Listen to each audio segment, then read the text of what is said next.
For today's review, we are looking at the one clown that puts a smile on all our faces. And no, it's not Pennywise, and it's definitely not Ronald McDonald's. It is the one and only Joker. And with that said, before I dive into talking about the accessories and of course the figure, let's take a quick look at the data profile card that is included. And as you can see, there is this beautiful comic book artwork of Joker. This version of Joker is from Infinite Frontier. His real name is unknown, and it reads, "Once a small-time crook, the Joker fell into a vat of chemicals that turned his skin white, his hair green, and his lips red, like a crazed clown. His crimes always involve pranks and jokes, ending with twisted punchlines that are only funny to the Joker. He may look like he's clowning around, but this guy is bad news for Batman and Gotham City." And that is a pretty good read up on who Joker is as a character. And now, let's talk about the accessories that are included with this figure. Sadly, he only comes with one accessory in the form of this knife. It's a pretty cool knife design, but in this case, it would have been nice to see a few more accessories with this figure, like some interchangeable hands, maybe an alternate head sculpt. But of course, that's usually never a thing with Mcfarlane's DC Multiverse figures. Alternate head sculpts, right? And for clarification, this figure came out back in March of 2023. This is once again another throwback review and another old figure. And in this case, would have benefited if he had his jokester gun accessory. But of course, with the whole no gun policy ever since they started that back in like maybe year 2, I think was when it started. Even the jokester gun, where it's not a real gun, he shoots out this flag that has like the bang thing hanging down from it. That's considered a gun. So maybe in the future, within this year or next year, if we are lucky to get another comic book Joker figure, maybe in the collector edition line, I don't know. He might be able to come with that accessory because of their new agreement. But I don't know if we'll ever get another comic book Joker figure. I guess we'll have to wait and see, right? So, and lastly, he does come with this accessory, which I don't count because these DC stands are always included with every single DC figure. So that's pretty much all that is in this box. It's pretty barren. And now, let's talk about this figure and its aesthetics. And right away, I will say this. This is one of my favorite Joker figures that I picked up from this line, because I don't have a whole lot of comic book Joker figures in my collection, and I missed out on the Rebirth version when it came out. I think it came out in year 1. That one actually came with that gun accessory that I'm talking about. This one would have been cool if he had it. But yeah, this is like the only comic book Joker figure that I use for majority of my shelf. The other ones, they could fit in, but like they're really tied to like a specific look and preference depending on how you view those other figures. So just want to say that because that's how I feel about those other ones, which I will bring in for comparisons. But yeah, this is like my favorite Joker figure in terms of comic design. It is my second favorite one though, because I do have my first favorite one, which I will also bring in for comparisons later. So yeah, just wanted to say that. And now let's start with the head sculpt because, let's talk about it. I like that grinning expression he has. He's like smiling, and yeah, he looks really happy, like he's about to do something, but also very terrifying too, because if you look closer, he looks like he's staring into your soul, right? Look at his eye over there. If you're wondering why this side of his eyes look different, well, from what I can understand here, he doesn't have his right eye anymore, and it's all stitched up. So I don't know what happens in the story where he loses his right eye, but it's gone. And in terms of his like hairstyle, it kind of reminds me a little bit of the Arkham City version of Joker, just with more hair, I guess, and his hair is like gelled up even more. And I do like the green color on this because, Joker's green hair is always such a beautiful thing to look at. So, all right, then that's pretty much the head sculpt. Right? It's not a bad head sculpt, but it would have been nice if there was an alternate head sculpt where he's laughing like he's insane. I'm surprised that we have never seen much of that with Joker figures. So, yeah. In terms of where his other eye is, well, down here, if you can see this hand gesture, let me see if I can show that better. He's holding an eyeball. It's not a real eyeball. I think it's one of those fake ones, but I guess if he ever wants to put a fake eyeball back into this eye socket here so he looks like he has two eyes, he probably could. So, yeah. And then in terms of his costume, it is the standard Joker costume that you have seen many times. He loves wearing his like sort of purple pinkish suit that he always fashions, which is one thing that makes his character stand out the most.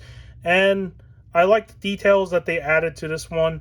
It has these wrinkle marks on it to show that there is like folds in his outfit, which I do like, because in this case, if you're not going to use cloth goods, you got to make it look like it's a real sort of clothing that he's wearing in some form. So I like all these lines here and texturing that they sculpted in, like he's been wearing this for a very long time. So that's pretty cool. And in terms of his middle area right here, where you can see the green inside part of his outfit that he's wearing, it's a nice color green. I like this color green the most. This is my favorite color green. It's the same as the Green Lantern green. So, yeah, I like this for some reason. And I also like the black underneath as well. So he's wearing like a black sort of shirt right inside. Pretty cool.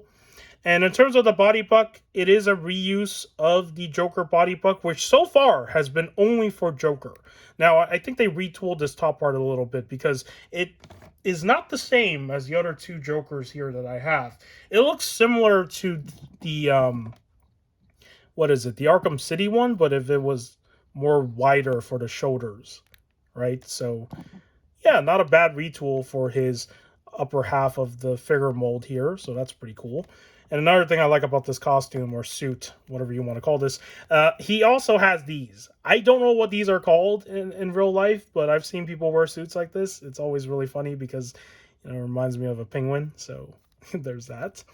And he has this flower right here, and if you know anything about his flower, if he presses something on it, it shoots out like freaking Joker gas of some kind, and then it makes you start laughing until until that happens. And then you know what happens. It's horrible.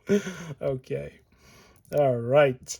There's that whole thing. And down here he has his beautiful shoes. I don't know why the pin is like in that pink color though. That makes no sense because his entire shoe down here is black except for this top part. So I don't know what happened there, but that's interesting. And same thing with his legs. They do have the folds down here with his pants. So in terms of color contrast, most of the figure is pretty much this color. The only contrasting areas are, of course, his head sculpt, his neck, his like shirt here with this green part of the shirt as well, and his shoes. Everything else is of the same color. So yeah, pretty simplistic. And that's pretty much all the aesthetics that I can really talk about. And I think they did a good job with this figure. So there's that. And now let's talk about articulation with this figure. Let's start with the head sculpt. He can look up. He can look down. Not exactly the best, as you can see right there. He can turn his head side to side. He can tilt his head side to side. So in this case, looking down is the problem. As for his arms, they can stretch out that far. So if you want to get him into a T-pose, you can. He can swing his arms all the way back and forth with no issue. He has double jointed. He has the swivels up here. And interestingly enough, he also has this, up and down sort of thing. I don't know if that's like because he doesn't have the butterfly joints inside. Actually, let me take a look. Yeah, because of the butterfly joints being not present, it gives him more room to do stuff like this. That's pretty cool. So there's that. He does have swivel in his hands, and of course, articulation in the wrists, and that ball peg does rotate as well, so there's the usual articulation. And for his body, he has the overlay, as I like to call this, because there is no cut up here, so there's no upper torso articulation, so all the articulation is coming from down here in his waist. And as you can see, he can rotate pretty good. He can also go to the side if he wants to a little bit. In terms of leaning forward, not the best, as you can see. In terms of leaning back, also not the best. So it's quite limited in terms of what you can do when it's an overlay sort of style. In terms of his legs, he can also do a pretty good spread. Not a full-on split, but still that can spread out the legs pretty good right there. So not too bad. He can also kick out his legs pretty good, as you can see right there. He also has the double jointed in the legs. And of course, he has feet articulation, as you can see right there, and swivel and toe articulation. In terms of his upper thigh swivels, I tested them earlier. They don't work. So in this case, I guess the solution is to heat it up or use hot water. There are ways to loosen those joints, but you have to pop the legs off, I think, potentially to make that work, so then you can get this upper swivel to move. And that's pretty much all the articulation on this figure. And now, let me just put this knife in his hand. As you can see, this hand is meant for holding his knife. There you go. He has it in his hand now.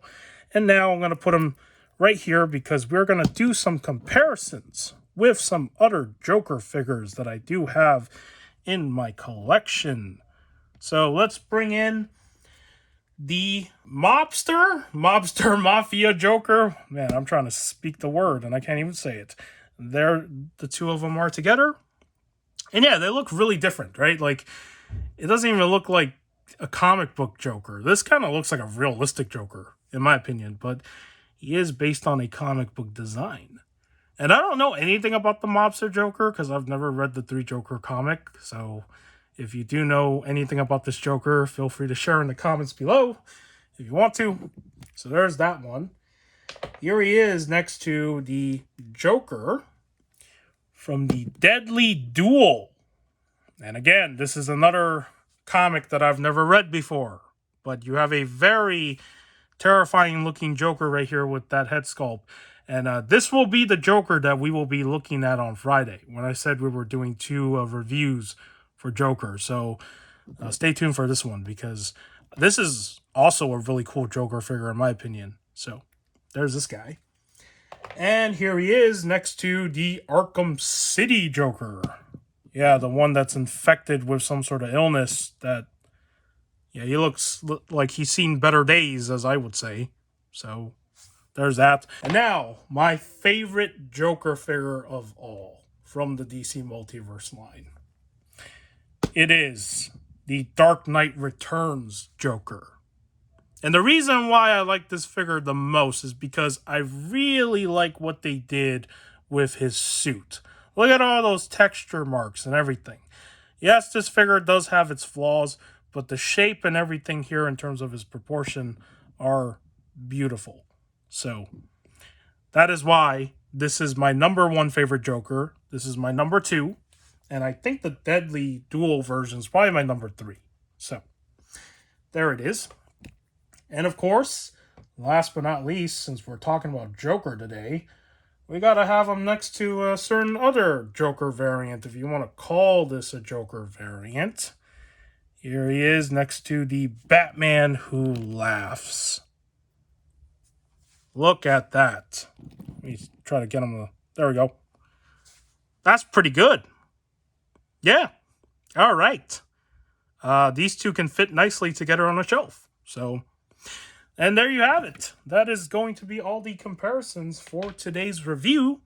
And if you found our look today at the Infinite Frontier version of Joker informative, do give this video a like. If you want to subscribe to the channel for more action figure content and whatever else I do on here, you can. You don't have to. In the end of the day, I make these videos for fun. And with that said, take care. And I will see you in the next video as he stares into your soul one last time.